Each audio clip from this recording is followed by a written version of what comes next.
My name is Shirley Ellen King Powless. And could you spell your name for us, please?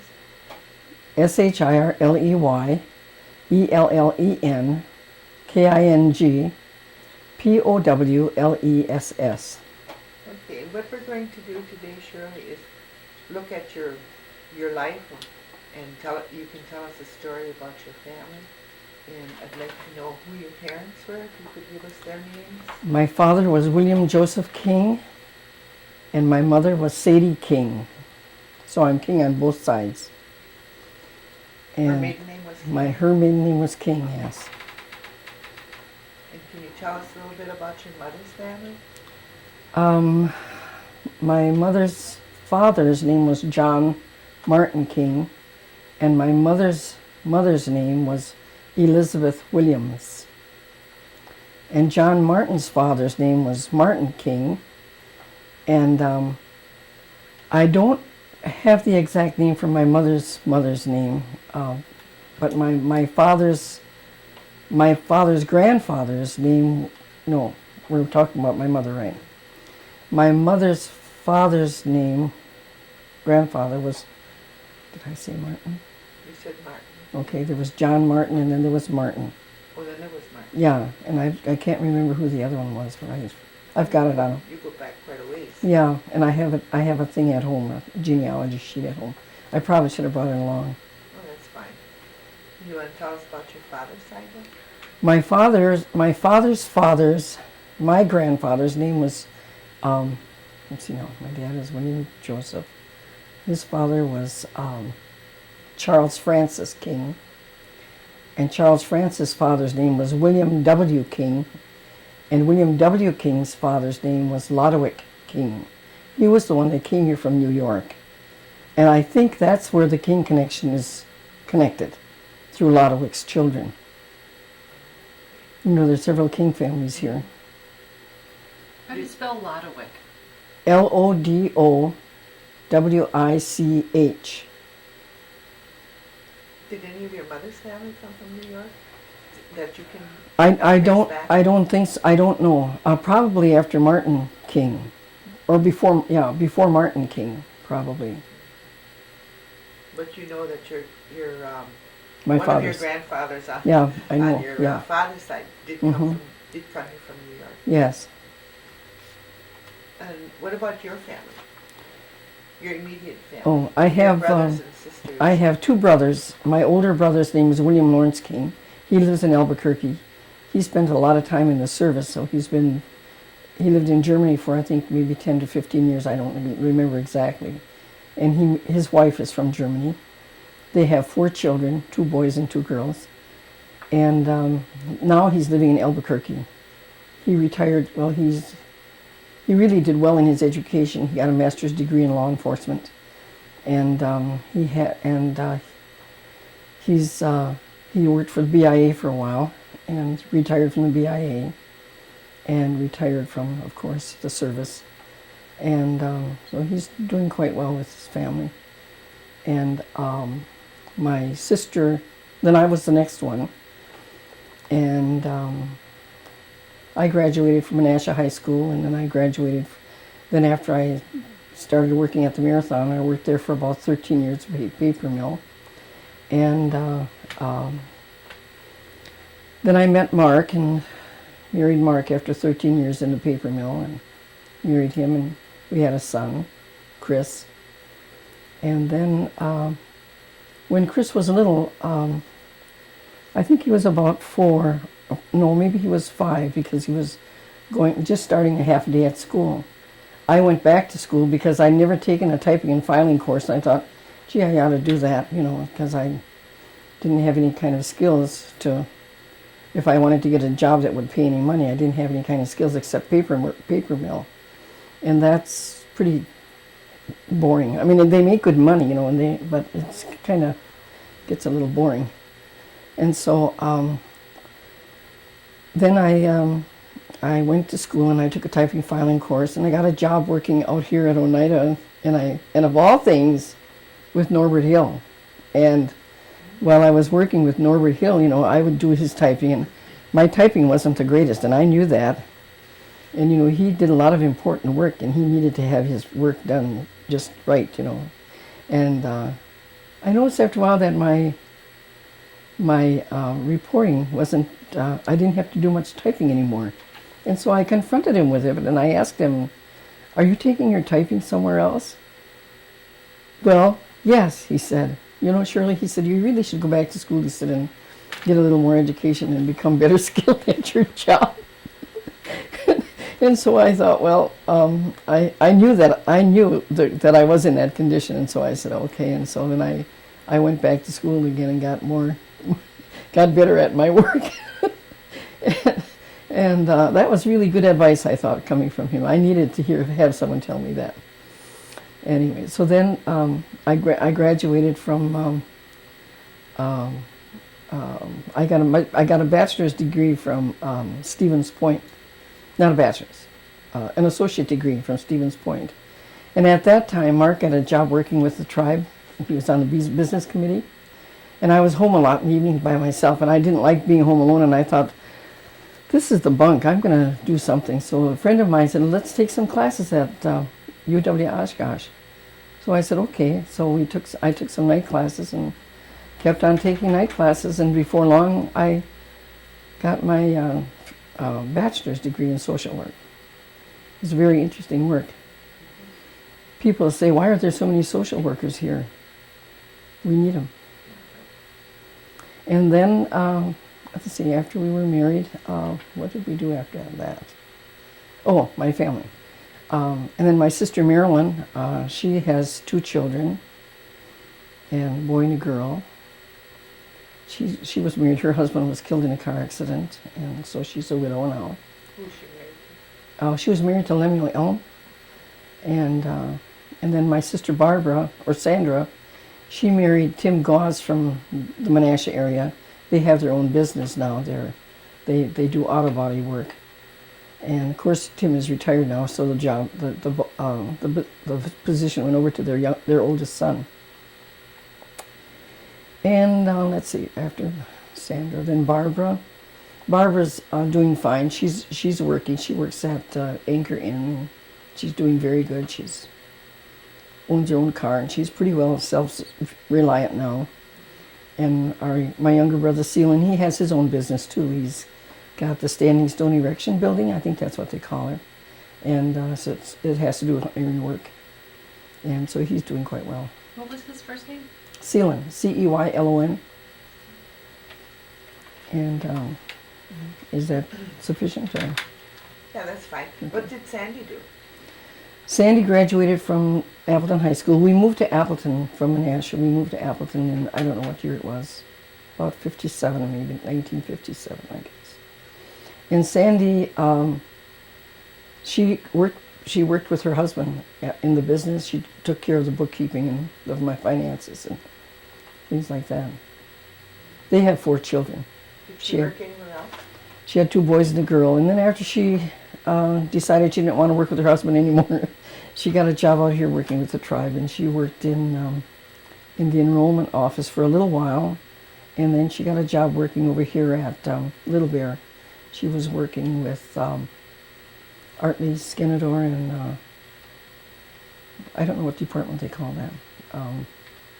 I can't think what department they call it, but General manager. yeah, general management. Yeah, she worked there. And she's retired now? She's retired now. Oh, she's working yet, but she's not getting paid.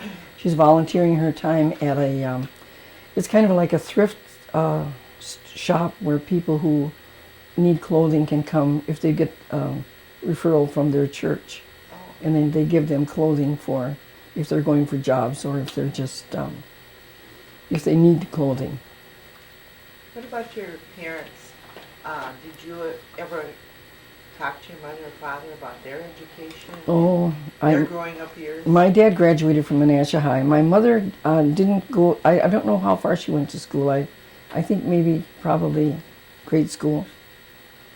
But her main ambition all her life was to be a nurse.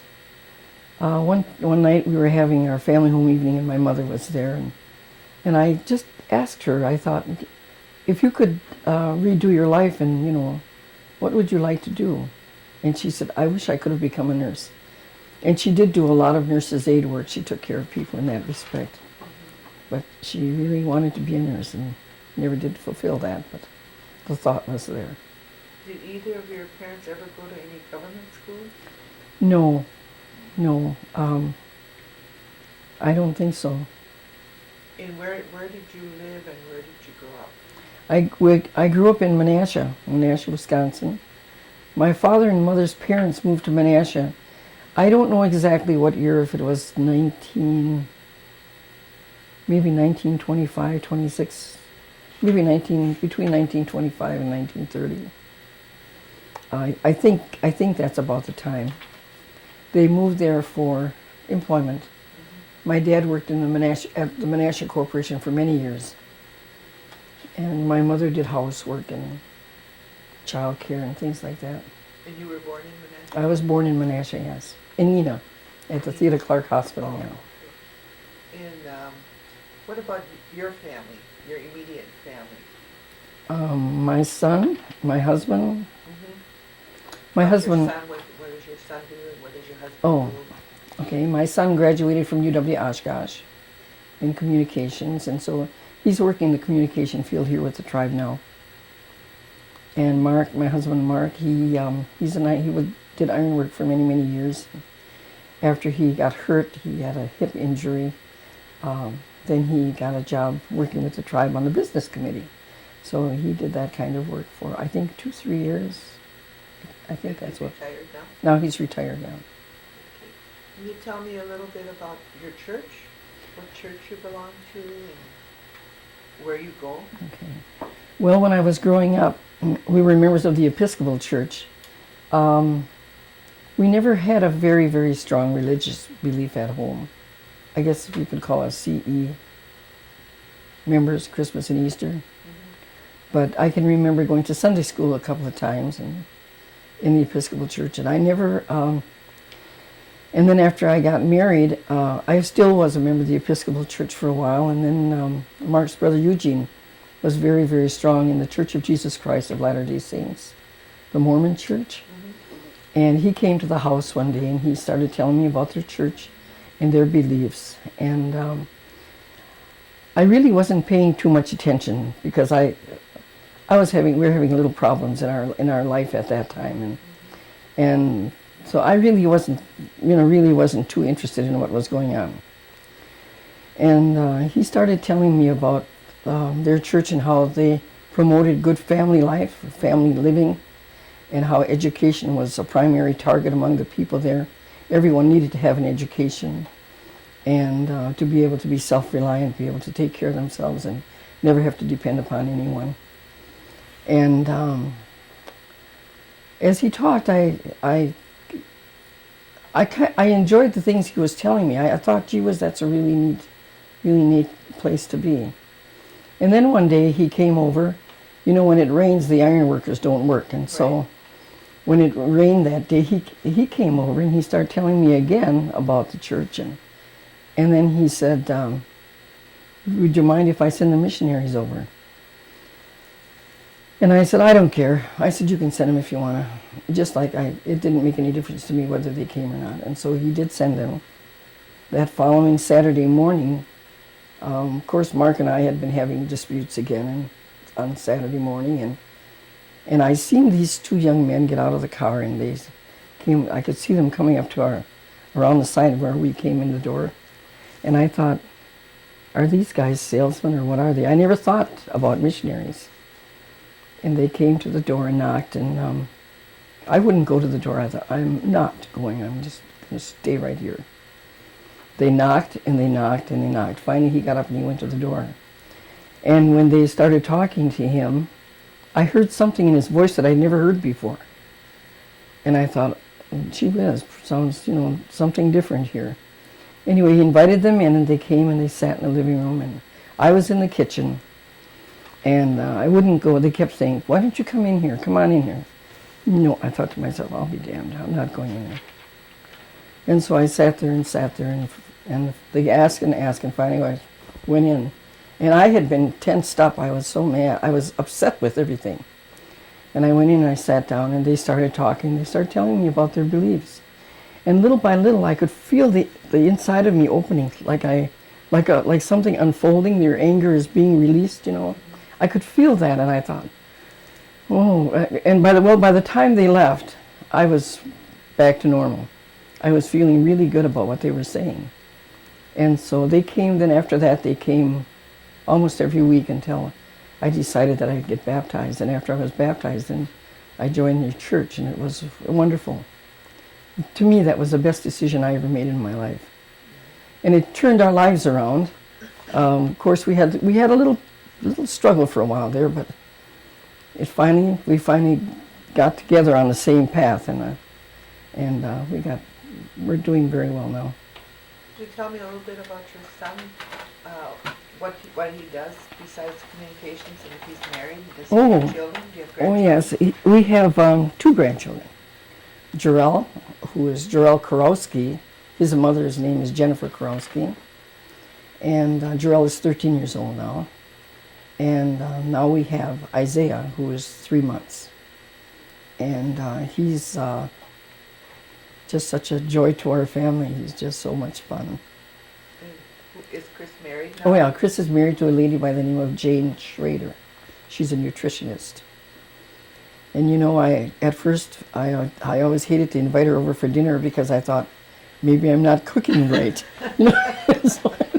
and so it took me a little while to think, well, if she don't like it, she'll say something, I'm sure. And then, but anyway, I guess I do a good job with the way I cook. I know we overeat, but who doesn't? You have the 2 grandchildren. Yeah. Mm-hmm. Could you go back a little bit into your childhood and talk about some things that you did as a child, like maybe for holidays or... Oh, traditions like? Right, yeah. Oh, I can remember my mother always making donuts on Christmas. I mean, for New Year's Day. Mm-hmm. We used to do hoyaning. That was something we did around Menasha. We'd go by our grandma's house and knock on their doors and hoyan, and then they would give us donuts. Did you know what hoyan meant? No, I never knew what it meant until just recently. But what do you I think it means Happy New Year, and so, yeah, we used to do that. And my dad, every Christmas, he would have to go out and get a Christmas tree, and every year he'd say the same thing. We're going to have such a big Christmas tree that we're going to have to cut a hole in the ceiling. And and then every year he'd have to tie it to the wall so it wouldn't tip over. It was he was quite a father. Anything else that you remember about your childhood? A lot of times my dad would get up in the morning on Saturday and say, "Let's go to Wisconsin Dells." So my mom would fix breakfast quick, and we'd put the dishes in the sink, and everybody would get dressed, and away we'd go. We'd spend the day at the Dells, and enjoying whatever there was there. I can't remember just what we did while we were there, but we'd go to the Dells, and he was a great one for last minute decisions. He'd never plan and say, well, now in 2 weeks we're going to go here or we're going to go there. It's a spur of the moment. Let's go. And so that's kind of like, I guess, the way we are. We kind of make up our mind and then we go. We don't plan. Were either of your parents ever involved in tribal government or tribal politics? My father wasn't. My mother either, but the grandparents were. My grandfather, John, I'm not sure exactly how involved he was, but his brother Stadler King, he was very involved in politics. And I think because we moved away from the area, they kind of got away from all that. Did they ever talk about the New York claim? Oh yes. Oh, what that. Do you remember about our that? 52 cents a year, you mean? Yeah. Yes.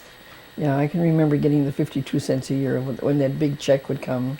My mother would go and cash it, and we'd all get 52 cents.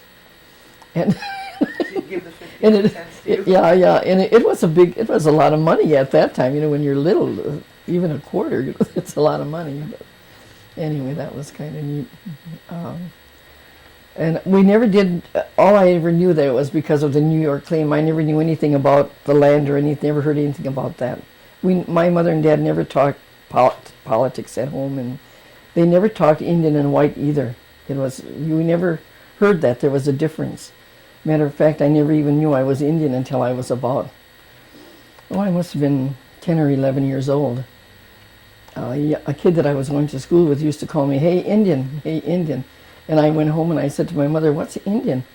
And she said, "That's what you are." She said, so I never really knew the difference. Did your parents talk the Oneida language at all? My mother did. She would talk with my aunt, but my father never did. You never talked? No. And she never went off to school, you said? No, she didn't, no. Anything else that you can remember about your childhood? Oh, my mother did a lot of cooking. She was a good cook. And I remember she taught me how to clean the floor and how to keep the house clean. That was number one priority there. I had to learn how to clean the floor and keep the house up. And how to take care of children. I took care of children all the time, all my life, it seemed like. Is there any other special holidays that you can remember besides the Hoya? Oh, on my birthday, I know we used to have a birthday party all the time. All the relatives would come to our house and we'd play baseball, and I was pretty sharp at baseball. I always teased my older brother. They'd choose me before they chose you. I don't know if he liked that too well, but anyway. They had a baseball team, girls baseball team in Oneida. Did you ever play against them? No. I played on a team in Neenah, Menasha area. Oh, and I did a lot of bowling in my lifetime. I did pretty well at that. I was one of the 10 top bowlers for a while there in the city of Neenah Menasha. I had a 600 series once in my life. Oh, beautiful. I bowled a 298 once, 10 strikes in a row, 2 spares. That was pretty neat. The newspaper people came to the bowling alley and took my picture, and oh boy, it was a big night that night. Yeah. Do you remember very much about your Uncle Studley King? No, I don't. I remember more about his wife, Samantha. I don't remember a lot about him. But my grandpa, John, I remember a few things about him. Want to tell us? Yeah, they lived upstairs in Menasha in an apartment, and they used to have a woodshed in the back where they would pile their wood and stuff. And he had a wagon that he had made. And when I'd go there with him, he'd take me out to that woodshed, and he'd pile the wagon full of wood, and then he'd set me up on the wood, and then he would whistle the Irish washerwoman, and he'd jig for me. And he used to smoke a pipe, and every now and then I'd get a puff. But, but that's about all I remember of him. He was a very, very kind man. He liked to laugh and joke, you know. Was your grandmother living at that time? Yeah, my grandmother was living too. She was a short lady. She was I'd say about 5'1" maybe or so. Very thin, maybe 110, 15 pounds. And she had blue eyes, and I guess we have French-Canadian blood in our background, way, way, way back. One of the boys from the King family, there was a lady that came down from Canada, I guess, and stayed at my grandpa's house, and she married one of the brothers, and so that's where that line came in. Do you remember if your mother or your father or your grandmother even used any kind of herbal remedies and what they were for when you got sick or anybody didn't have that? Onions, fried onions on the chest for a chest cold. Oh, really? You remember that? Did you ever do that? No, I didn't do that one. Boy, it got rid of the cold. What else? Mother Gray's powder. Now, I don't know what that was, but it was a laxative. I don't know what that was made of. It came in little bitty envelopes. Didn't taste very good. And what else did we have? There was some kind of a root that she would boil once in a while and drink that. I don't know what that was for either. Your grandmother or your mother? My mother did. Your mother did. Mm-hmm. Did she ever go out like into the country and pick wild herbs? No, of any kind? I don't remember that. No. Your grandmother, you don't remember if she did that either? No, I don't know whether she did that. Mm-mm.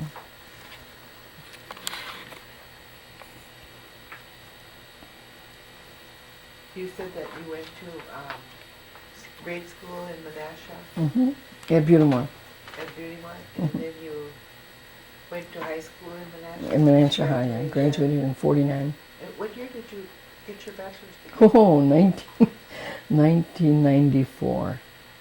It was just the reverse number of my graduation, yeah. It took me a long time because I would never advise anyone to do this. I took weekend classes at Stevens Point. You know, you take maybe 3 credits, maybe 6, no, it would be 6 credits or 9 credits on the weekend. And it took forever, you know, and it was kind of well, when the tribe sent around this paper saying that they were going to start an associate degree program in Stevens Point, I thought, gee whiz, I think I'll try that. I always thought I'd like to go to college, but then I used to think, oh no, I don't have enough brain for that. Maybe I shouldn't do that. But then I thought, if they're all Indian kids, we're all pretty much the same, so I thought maybe I wouldn't feel so not up to par, you know. I thought I'll try that. Mm-hmm. So there were a couple of us that went from here to that program, and we finished and did well. Did you travel around the country at all, or did you always just stay? No, after I got Yeah. married, I really liked, when I met Mark, I really liked the ideas that he had, because he did a lot of traveling. He worked all over the country, you know, and I thought, oh, gee, that's kind of nice. You know, so we got married, and I stayed home and had a baby, and he traveled. So, but after we got a little older, we did do some traveling. We moved to Chicago for a while, and we lived in California for 2 years. And What did you do when you were in California? oh, I got a job working for the Corporation for American Indian Development as a secretary, and this time my skills were really good. Much better. And that was really nice. It was an interesting job. I worked at the Bay, at the ferry building, in the ferry building, near Embarcadero Square. And all the Indian people that ever came into San Francisco would come there. And so I got to meet a lot of Indian people. And one thing that really I remember about that so well is that there were 2 men. I think they came in from South Dakota. They were going to put on a alcohol drug program, and they were waiting to see someone, and so I asked if they would like to sit down for a while, and so they sat. And I was working behind in the little office area, and I could hear them talking, and one of the boys said to the other one, "She looks like Indian, but she acts like white." And I thought, what am I doing? What am I doing that I act like white? I didn't know. I couldn't distinguish the two. You know, I thought, if you're Indian, you're Indian. If you're white, you're white. I didn't realize, and I still don't know what he meant by that. But anyway, I really enjoyed that job. And anyone, like sometimes the people would just get out of prison. The men would get out of prison, and they'd come there for help. So then I would refer them to the people that could help them. It was an interesting job. How many years? They're rolling. Shirley, could you give us the date of your birth? Oh, And where you 7? were born? Okay. July 25th, 1931. I was born in the Theda Clark Hospital in Neenah, Wisconsin. And that's where your parents lived? Mm-hmm. In Right. Menasha, Yeah. Okay. Getting back to where you worked in California, Oh. can you tell us what streets you worked on? Oh. How many years you were there? I worked on Market Street. When we moved to California, we moved in '84. We were just gonna go for 2 years, and we got there, and I couldn't find a job. I applied so many different places. I had good interviews. I just couldn't get a job. And of course, my hair was gray. It's not quite as gray as it is now, but it was gray here and there, you know. And I said to Mark, I said, maybe if I dye my hair, So I dyed my hair, and it was so black, I couldn't stand it. You don't know how many times I washed my head after that, so thinking it would come back, but it didn't.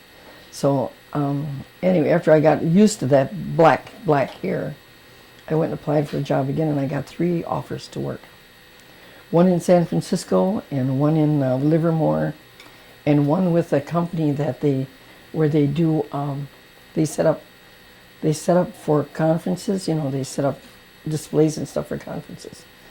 That was the most interesting thing. I thought I'd really enjoy doing that work, but I thought I'll take the one that pays the most money, and the most money was the one in San Francisco when I worked for the Corporation for American Indian Development. There were several different kinds of Indians there. There was a Sioux and oh gosh, what were the others now? They're mostly Sioux. There were 2 or 3 Sioux that worked there. And there was a guy that worked there from out east. Oh, what was he? Oh gosh, I can't think of them now. But it was very interesting to work with all these different tribes. And how many years did you live in California? We lived there for 22 months. We were going to make it for 24, but we only made it for 22 months. So you lived a little Yeah. bit over a year. Mm-hmm. Almost 2 years. Almost 2 years, yeah. Then did you come back to? Then we came back to Appleton. Okay, and that's where your home was. Yeah. In Appleton? Mm-hmm. Mm-hmm. Okay, and you're no longer living in Appleton, though. No, we moved here. We moved here in 1995. Yeah, we bought a duplex here, sold our house in Appleton, and moved here. Did you have any other experiences where you moved away from the area? When we first got married, we moved to Chicago. Boy, that was really a shocker for me because I always lived in a smaller town and didn't know anyone in Chicago, and just Mark.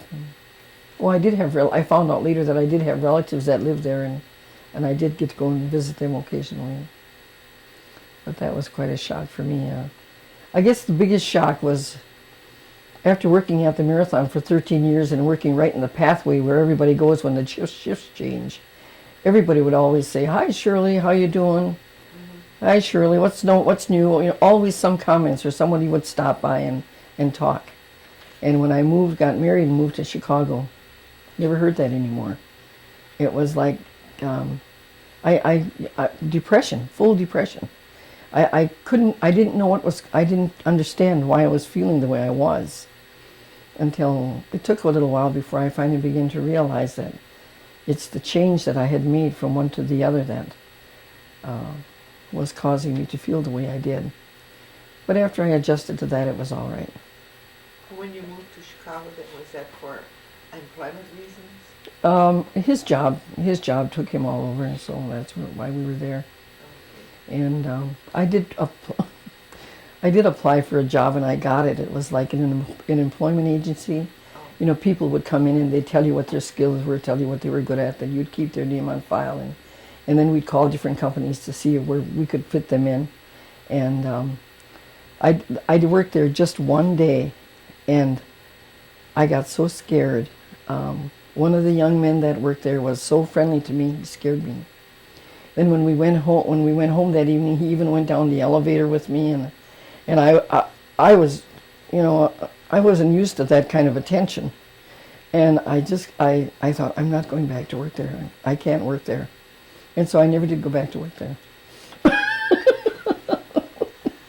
Isn't that stupid? Not really. Did you?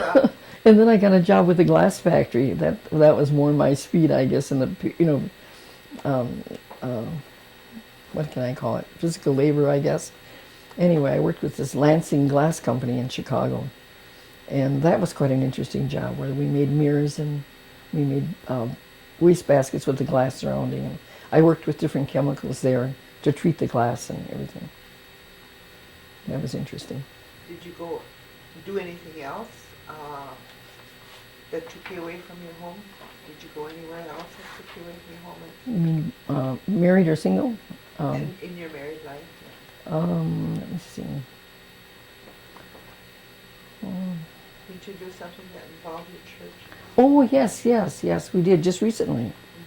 Mm-hmm. In 1999, Well, when you're a member of the Church of Jesus Christ of Latter-day Saints, they really have a lot for you to do. You know, they want you to do your genealogy, they want you to raise your family correctly, they want you to get an education, they want you to do visiting teaching. It's quite a church, because they take care of their own people.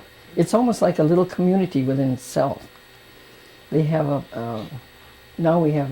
I learned just recently that we have a storehouse in Chicago, Illinois, where you can go, and if you're in need of anything, they'll provide that for you.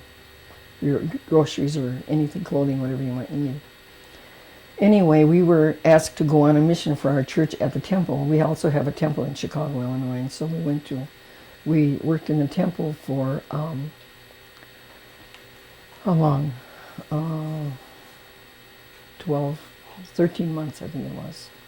Did you move there then? Yeah, we moved there, but we could come home on weekends. We didn't come home every weekend, but we did come home.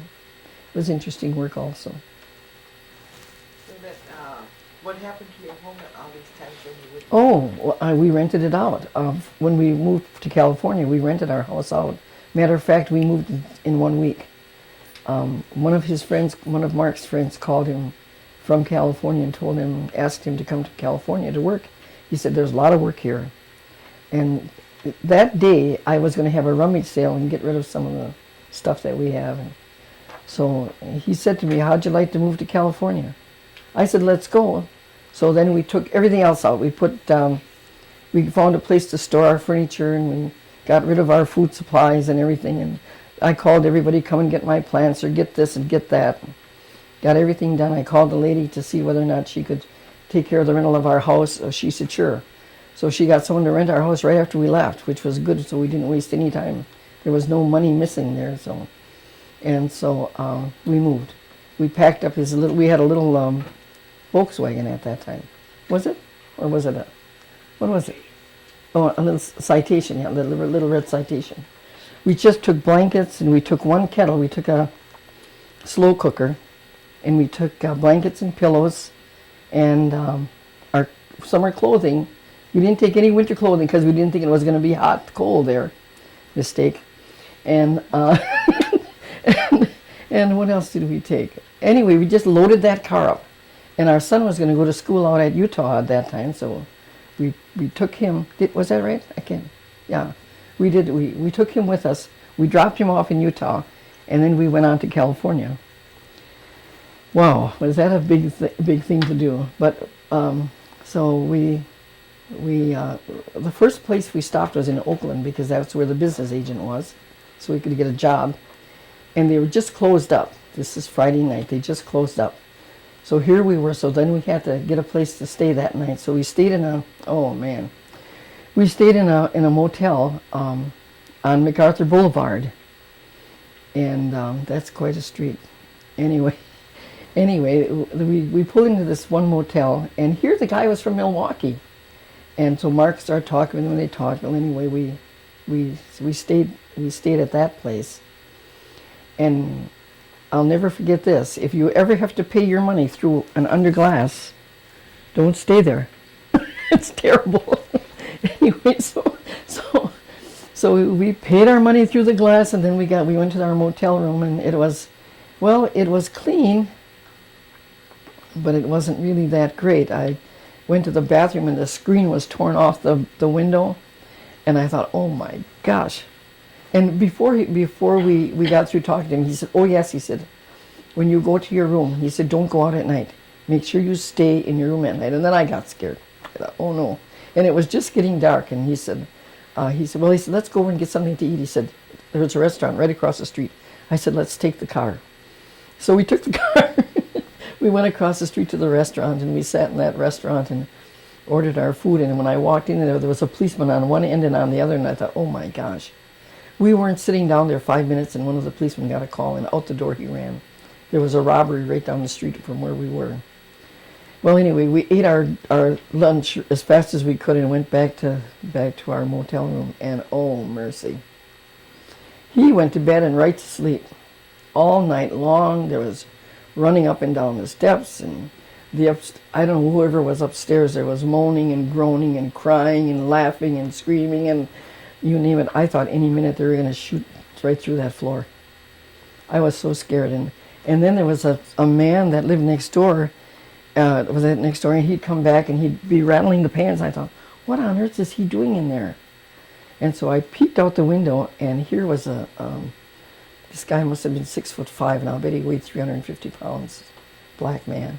He must have been making dope and selling dope. Oh, no, that's just my interpretation. I don't know. Maybe that isn't what he was doing, but I don't know what else he'd be doing with cooking at that hour. But anyway, boy, as soon as that sun was up, I was up and ready and out of there. And so then we went to church that morning, and I mentioned to someone about where we had stayed, and she said, you stayed on MacArthur Boulevard? And I said, yeah. I said, well, we had called the temple to find out where was the best place to stay, and the woman told us to stay there, unless I misunderstood her and said not to stay there. But anyway, so then she said, well, I know a lady she has a big house, and she rents her rooms out for people who are here, and if you want to stay there, you can stay there and pay money towards the missionary fund, and then you can work in the temple while your husband works. So we stayed there for 3 days or 3 nights, and then he got a job in Livermore. So then we moved to Livermore, which was about 50 miles from where we were. And so then we stayed there. And then I got a job in Livermore working with a couple who were members of the church. He was quadriplegic, and she had multiple sclerosis. So I worked in the home there. I ran that home just like it was my own, and they were really in bad shape. He hadn't had good care for a long, long time. And I brushed his teeth for him. He said, oh, Shirley, he said, you don't know how good that feels. He said, I haven't had my teeth brushed for I can't tell you how long. And, he just laid flat and couldn't move the rest of his body. And I learned how to use a double catheter. And I learned a lot of things working for that family.